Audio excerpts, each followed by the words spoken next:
Welcome to Meet the Candidates 2020, a voter education program brought to you by the Shakopee Chamber and Visitors Bureau.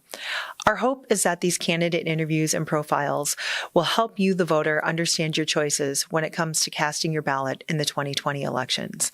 While we can all agree that an informed candidate is important, we believe informed voters make all the difference. So we ask you to arm yourself with the information necessary to make an educated choice and to make casting your vote a priority, regardless of how you do it this year, mail-in or in person. Please visit shakopee.org to find out all of the information you'll need to know about the upcoming election, including polling places and times, and a link to the Secretary of State website for mail-in voting options. Hi, and welcome to this episode of Meet the Candidates 2020, a voter education program brought to you by the Shakopee Chamber and Visitors Bureau. My name is Angie Whitcomb, and I am joined here today by current City Council member and candidate for re-election, Matt Lehman. Matt, thanks for joining us today. My privilege. Tell the viewers at home a little bit about your background and about yourself. Well, Angie, first I'd like to start out by thanking the Chamber for over 2 decades that I'm aware of putting on this candidate forum. Especially this year with the extra precautions that are being taken because of the virus. Mm-hmm. So thank you to the Chamber for doing this. It's a great service to the citizens. A little about myself. Obviously, I'm Matt Lehman. I'm a lifelong resident of Shakopee. My wife is a longtime resident of Shakopee. We have 2 boys. One is married, 2 grandkids, and we both have elderly parents in Shakopee, so we kind of see everything from multiple life cycles, from grandkids to seniors. Mm-hmm. I've been involved in Shakopee for over 30 years. I've coached Little League Baseball. I've been involved in the Shakopee Wrestling program all through my kids' 12 years, both of them. Great program. Shakopee's a great community. I've been involved in Neighborhood Watch in the 90s. Actually, I pioneered it in Shakopee. Kind of proud of that. Mm-hmm. And our neighborhood was successful. We worked with the police department, created other neighborhoods. And in that process, we realized that the communication between the various neighborhoods, the police department, and the city organization could work better. Thus, community policing as a concept was born. So I'm very proud of that. It's still going on now. Both programs have changed over the years. Sure. But they're still very viable in Shakopee, and they're a great asset. Okay. So I've been involved in City Council, what is it, 18 years maybe? Oh, my goodness. And a lot of great achievements there. We did, I was instrumental in the concept of putting all of government services in one location. Mm-hmm. It didn't make a lot of sense for our citizens to run all over town to get a fence permit or build a garage or something. We built a police department building, mm-hmm. a public works building, a library, now recently a city hall, all without tax increases. So very proud of that. Mm-hmm. And it's made efficiencies within government, which lowered the cost that we all pay. Mm-hmm. So that was a great achievement. 169 Corridor Coalition that I've served on for 10 years now, since their inception. Mm-hmm. So they're 10 years old. We've managed to get the improvements at 494 and 169, the flyovers that everybody thought were crazy at first, but huge project. I was instrumental in getting that passed and approved. That helps the backlog on 169.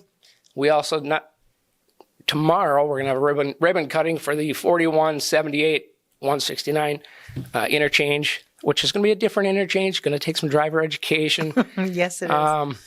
They called it a divergent diamond. Yes. So that's going to be interesting. And we also did a 169 overpass. 2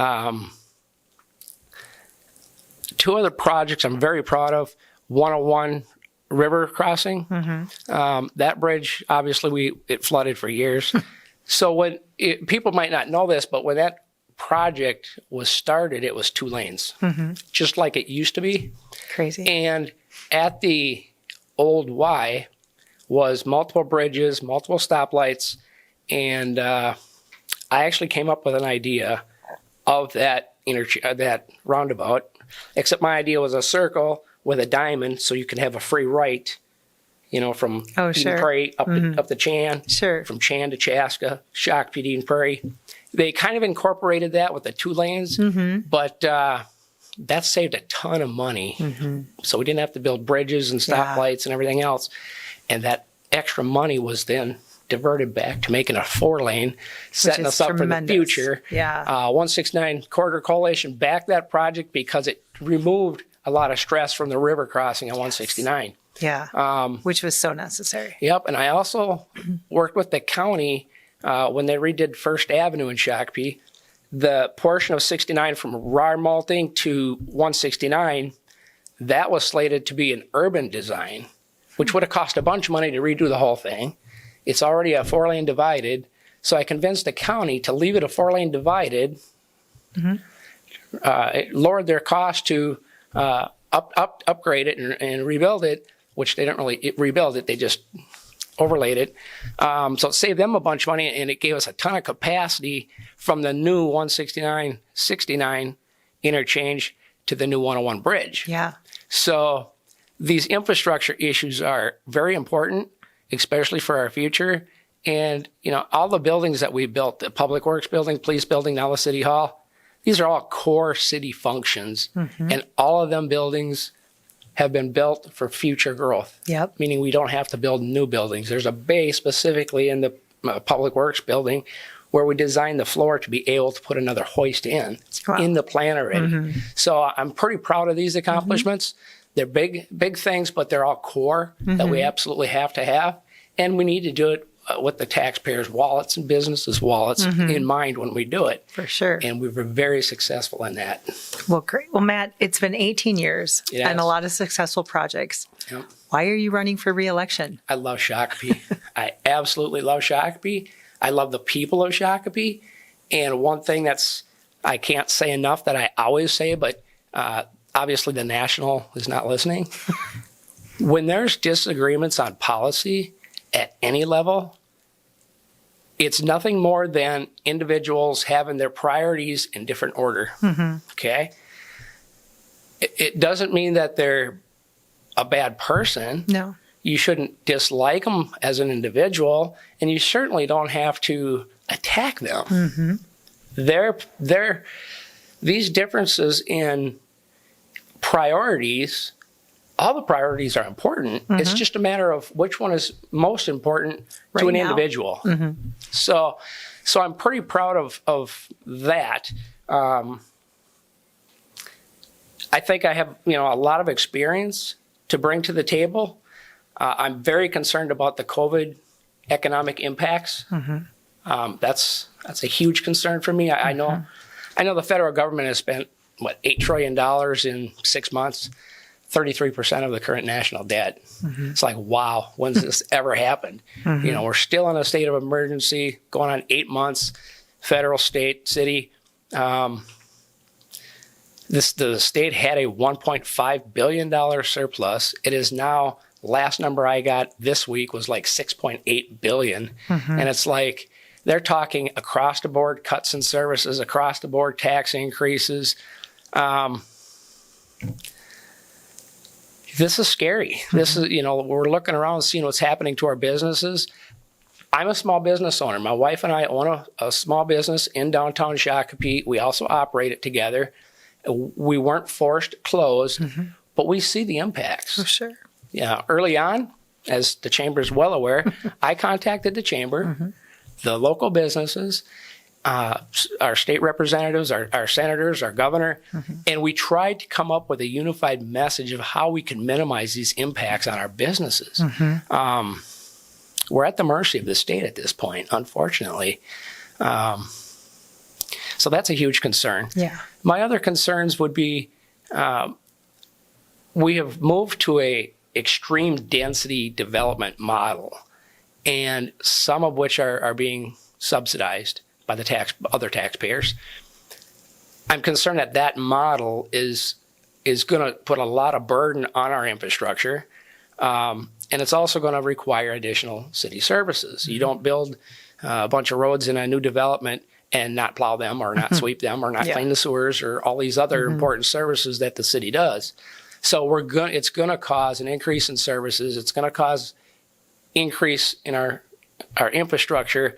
And if they're not paying money into the general fund to pay for these services, the rest of us will be paying for them. Yeah. So we need to be a little bit cautious on that.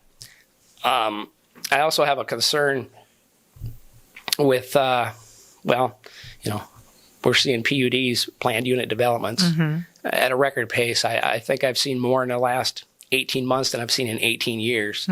That tells me there's something massively different in the development, the land planning, the land use, the development process that we need to be taking a look at and see why is that. The planned unit development process is being used completely different today than it was for all of Shakopee's history.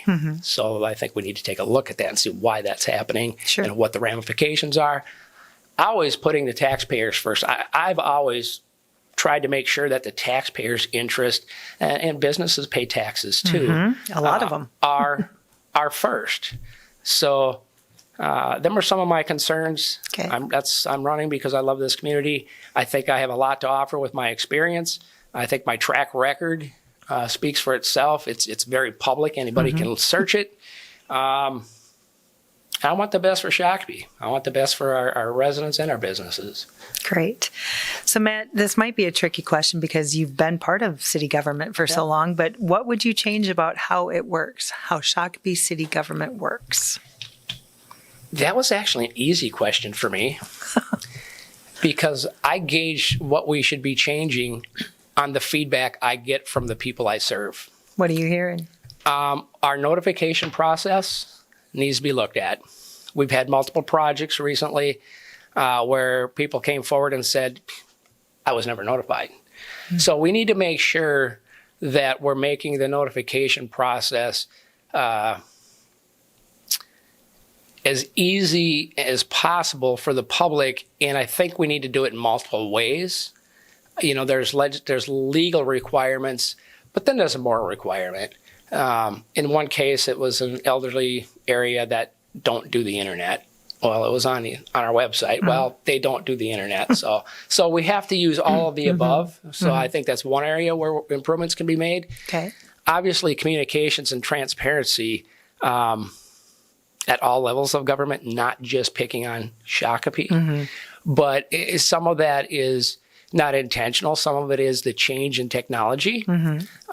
So again, that limits various people's way of having that communication. So I think that's one area that we always need to be improving on. What was the third thing? The third thing I think I had on my head was the PUD process, the development process. And the fourth, obviously, is our subsidy policy. And I'm going to hit on that a little later in one of your future questions. All right, perfect. Well, let's move on to the next one then. So you've talked about this COVID pandemic and how it is impacting businesses. How should the city assist businesses that are struggling due to the pandemic? What is the city's role in that? Yeah, understand that the city is at the mercy of the state. The state comes down with these guidance requirements. We are, by law, we have to follow them, or there's a punishment for cities. But I want to back up and talk about what the city has done. The city was very quick in refunding the unused portion of permitting fees to Shakopee businesses. Liquor licenses as an example. You're forced to close for 3 months. You paid for a whole year license. You now got a chunk of that license money back to you. Sure. So we were quick and proactive. We also put together a plan that looking forward, how can we get these businesses that aren't allowed to have people inside their businesses? Well, how can we put a plan together to have outside seating? And we were quick and flexible on that with business. And, we had minor requirements of businesses to tell us, how the flow is going to work and what the spacings and stuff were. No permitting cost, free. So we worked with them to do that because we recognize that our businesses are important. And not only from a community standpoint, but when you lose a business, it's very hard to replace that business. And I'll use an example. You could have a long-term tenant, I don't want to name individual businesses, that maybe have a regional draw. If they close up permanently, you've changed the dynamics of the region. Yeah. And that is, some might argue that's good. That is not good for the region or Shakopee. Or the employees that work at that business and the businesses they support with that revenue. Or the consumers that rely on them businesses. So the third thing we did is the county from the federal government CARES Act dollars were allocated to the state of Minnesota. There was a formula that allocated to the county, the school districts, and the cities. The city took a portion of its portion, and we almost $200,000 that we gave to local businesses that were forced to be closed. Total transparency, my business did not receive funds, nor did I seek any. Okay. I was not forced to be closed. Doesn't mean my business has not been impacted. It has been Every business has, yeah. But I recognize that those that were forced to be closed were seriously impacted. And they certainly, to be honest, if I had my way, I'm kind of a constitutionalist. If the government forces you to close your business for the safety of the welfare of general public, they are taking your property. And the Fifth Amendment last sentence says they have to justly compensate you for that. They should have gave them businesses full 100% of all operational cost and lost profits based on the constitutional Fifth Amendment. You and I have had that discussion. If you can get that done, you'll have a lot of fans. Again, we're at the mercy of the state. Yeah. It is what it is. We've got to deal with what we have. Yeah. But what can we do going forward is really the issue. Yeah. I see Governor Walz is talking about another 30-day extension of the emergency. I haven't heard anything about any restrictions being lifted. So what I've been thinking about, and what I'm going to ask everybody that sees this, call me if you have any ideas, because if these businesses are not allowed to have more than 50% of their capacity in their buildings going into winter, we have a problem. And we need to address that problem. And I haven't yet come up with a good solution because winter's cold and you're not going to sit outside with your steak dinner in 60 below zero. I mean, we're hardy here in Minnesota, but we're not crazy. Well, so what do we do? How do we address this? So that's one thing that needs to be addressed. The second thing the city can do, and I've been on this topic for a long time, we don't need to be inflicting pain upon our businesses or residents at this time through tax increases, fee increases, fees that shouldn't be in place, and regulations that are based on somebody's personal aesthetic interest instead of safety interest. Example, if somebody wants to expand a building, depending on how much they're going to expand, one of the new regulations is a 50% glass front. I don't like that. I think the business designs their building for a purpose. I don't think government should be telling them how to design it. And with all the looting and rioting we're seeing, the total glass front probably is not a good idea, okay, from a safety standpoint. Yeah. So I think taxes, regulations, fees, not only for the businesses, but also for our residents. Because we need to recognize being pro-Shakopee is not just business.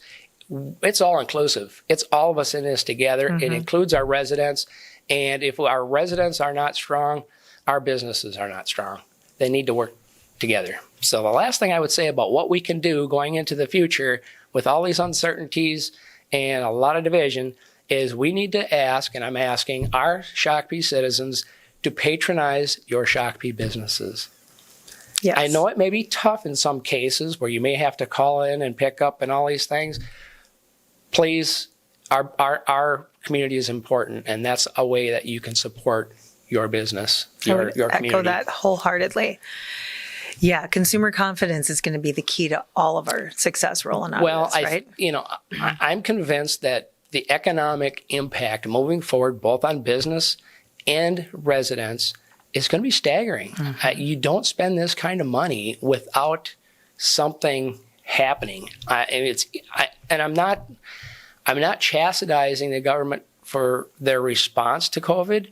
I'm just saying that when you spend $8 trillion here and $7 trillion deficits here and community center membership losses over here and all these other things and the household struggling, a lot of people aren't working. A lot of people don't know if they're going to have a job in 6 months. A business can be closed down tomorrow because a worker has been diagnosed with COVID or something.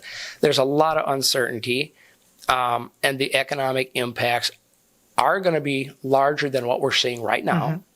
We need to prepare for that. And we need to put our businesses and our residents and the people we serve, their interest front and center. And I'm willing to do that. I have done that in the last economic downturn. Well, and that leads into our next question. I mean, we are the Shakopee Chamber of Commerce. We are unapologetically pro-Shakopee, unapologetically pro-business, and that is what our mission is. How is your agenda pro-business? And you've touched a little bit, but more importantly, how does that differ from the people who are vying for your job? Well, I'm not going to try to speak for any other candidates. Okay. I don't think that's fair. I can tell you my wife and I own and operate a small business in downtown Shakopee for over 15 years. Okay. I have a vested interest personally in the success of our businesses, not just downtown, but throughout Shakopee. Throughout the community.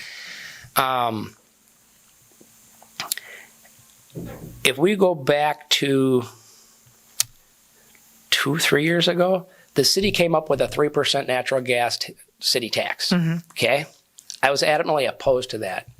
And the reason 3% on a household gas bill is not that significant, but it is an increase in the tax. It is a cost for that household that they didn't have coming out of their budget.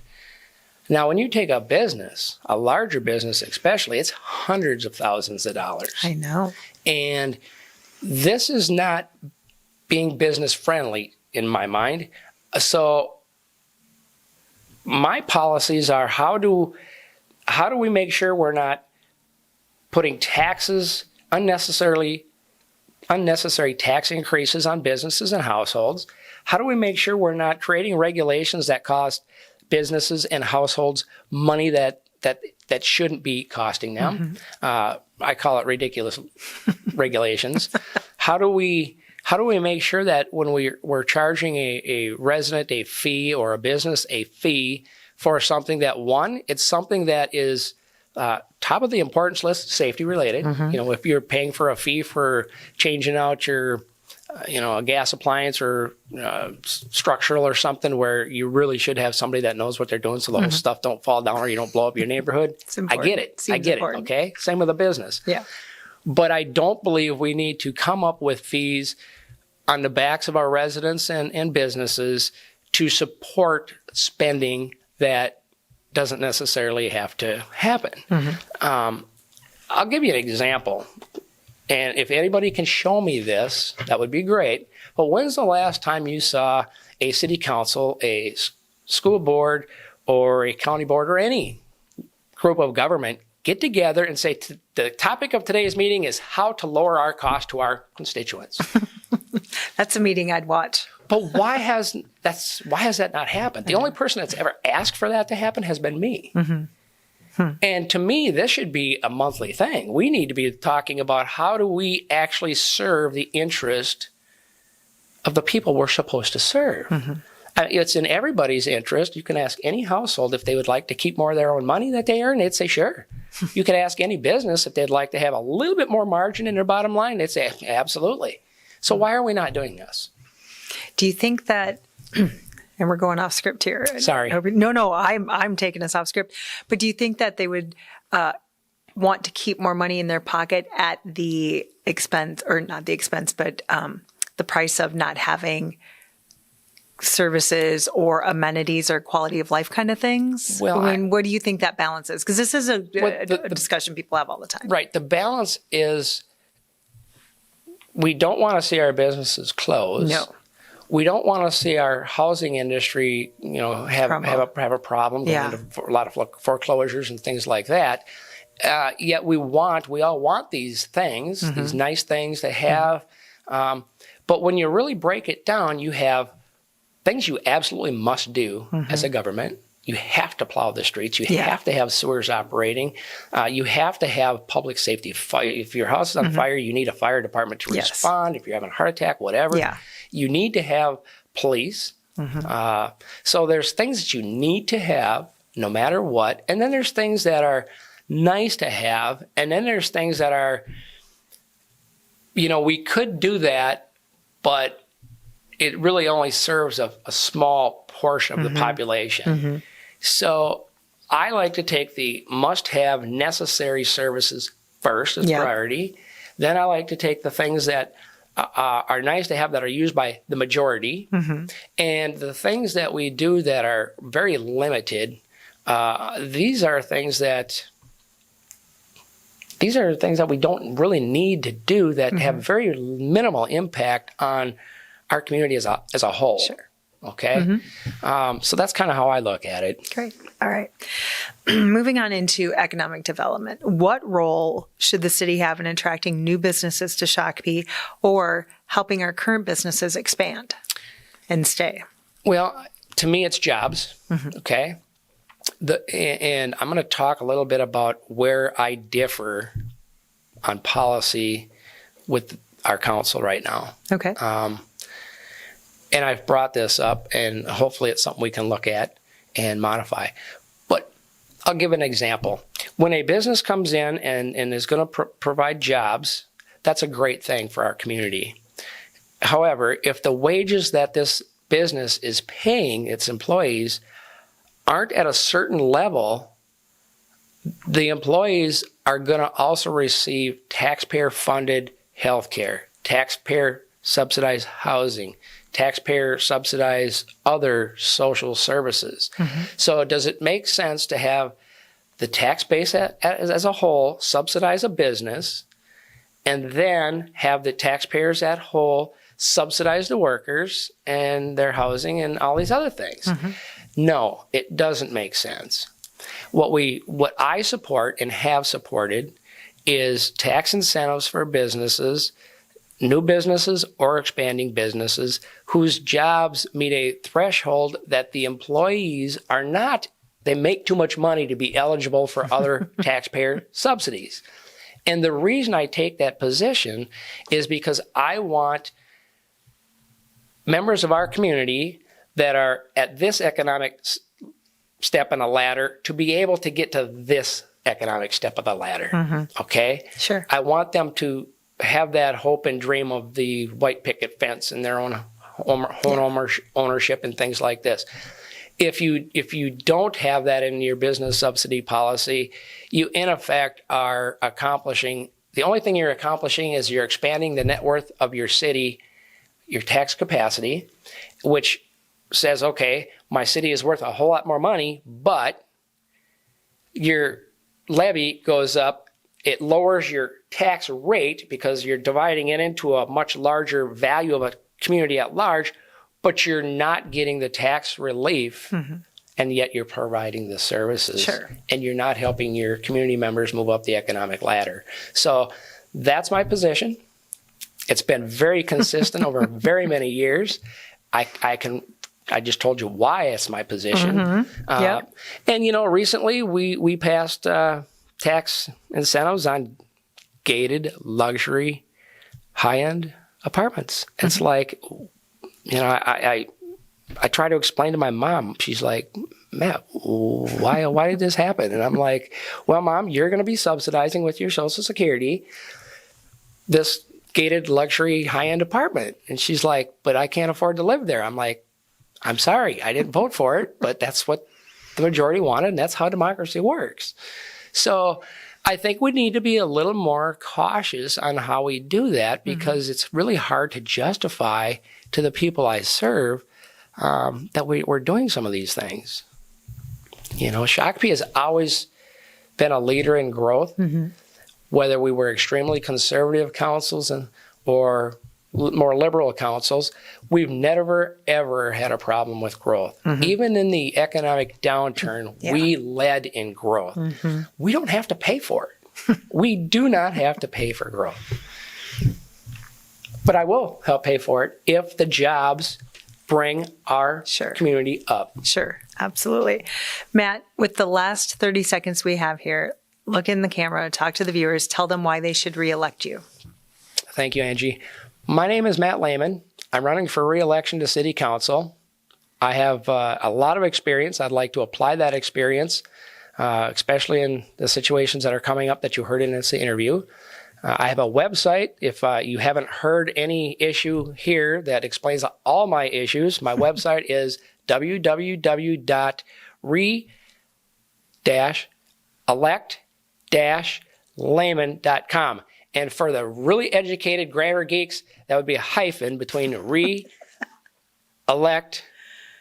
It'd be re-elect-layman.com. My son's an English teacher. He bangs me on that all the time. So I have the experience. I have a proven track record. I put our community, our businesses, and our citizens, residents first. I think we have some challenges coming forward. And I'm not one to bash other members that have a difference on policy. I just don't think it's productive. I think they have every right to have those differences, and it's okay. I want to do what I think is the best for Shakopee and the people I serve. I think I've proven that over my years. I'd love your support and your vote. So vote for Matt Lehman, re-elect Matt Lehman to Shakopee City Council. Thank you. Thanks to Chamber. You're welcome. Thanks for joining us here today, Absolutely. Matt. And thanks to all of you for watching this episode of Meet the Candidates 2020. We'll see you next time. Thank you for watching Meet the Candidates 2020, a voter education program brought to you by the Shakopee Chamber and Visitors Bureau. Please visit our website at shakopee.org for all of the information you'll need to know leading up to the November 3rd election.